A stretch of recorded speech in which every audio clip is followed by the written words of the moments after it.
रात का आखिरी पहर था। चंदपुर गांव के ऊपर एक अजीब सा सन्नाटा था। ना कुत्ते भौंक रहे थे, ना कोई चिड़िया की आवाज, सिर्फ एक अजीब सी हवा जो एक पुराने गुलाबी पत्तों वाले पेड़ के पत्तों को हिला रही थी। इस गांव के लोग कहते थे, जब भी हवा इस पेड़ के पास से गुजरती है तब किसी औरत की सांस उसके साथ चलती है। कोई नहीं जानता था वो कौन है, पर सब कहते थे चंदपुर के तालाब में एक औरत की रूह कैद है, शायद वही है। सुनने में आया बहुत साल पहले उसी तालाब के पास रहती थी गंगा और उसका पति तुंग तुंग, एक मिट्टी के बर्तन बनाकर बेचने वाला आदमी। तुंग तुंग हर रात गांव के अंदर के भंडार में जाकर मिट्टी लाया करता था मटका बनाने के लिए। पर एक रात कुछ अलग था।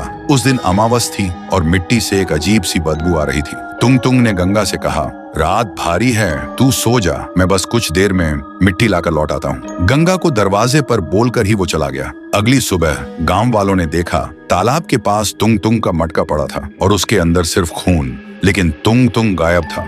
उस दिन के बाद गंगा पागल सी हो गई। रात दिन तालाब के पास जाकर बोलती, क्यों तू ले गया मेरा तुंग तुंग को, अब ले चल मुझे भी। और एक दिन उसका जिस्म भी उस तालाब में मिल गया। पर लोग कहते हैं उसकी आवाज आज भी उस तालाब के पास सुनाई देती है। कुछ लोगों ने देखा रात के तीसरे पहर में जब कोई तालाब के पास जाता है तो पानी में अपनी नहीं गंगा की परछाई दिखती है और वो बुलाती है, आजा।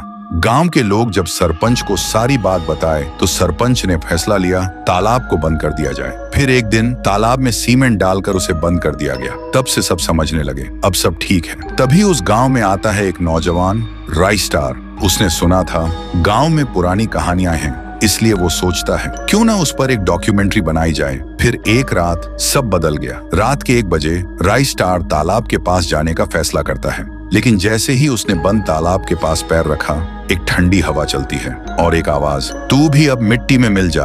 राइस्टार डरते हुए पलटा। फिर जो उसने देखा उसके होश उड़ गए। तो दोस्तों, राइस्टार ने ऐसा क्या देखा जिसे देखकर वो खुद सन्न हो गया? अगर जानना है तो कमेंट करो, पार्ट 2 चाहिए।